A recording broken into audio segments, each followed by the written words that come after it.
I wonder how many of you are like me. One of the first things I do after my personal care and grooming routine is to grab something to drink and check my electronic messages. This morning I was happily surprised when ABC's U.S. News on Facebook had a slideshow covering worldwide events involving hula hoops from 1890 to 2013. I have embedded the pictures within this blog. You might ask, why was my curiosity piqued, or what's the big deal with hula hoops? Well, like the children in the several of the pages, I too was 11 when the hula hoop fad was at its peak in 1958.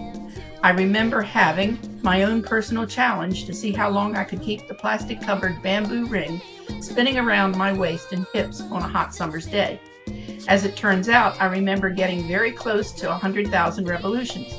I remember as the hoop was spinning that I ate ice cream, walked up and down a hilly, gravelly road, and paid visits to my grandmother and neighbors to boast about my feat as it was happening. If memory serves me, Mom forced me to quit when the evening sun was setting. Oh, how I wish I had better planned and went officially for a Guinness Book of World Records. Do you remember when you first heard the words hula hoop and in what context?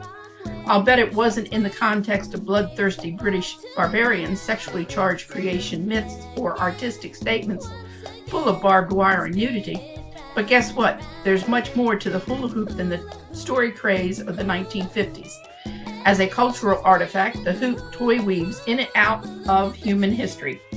They rolled through the streets of ancient Asia and Africa. They appeared in Peter Bruegel the Elder's paintings of 16th century peasant life and existed in North America long before the arrival of Europeans. Today you'll find hula hoops spinning around the waists of tribal shamans, video game assassins, and fire dancers.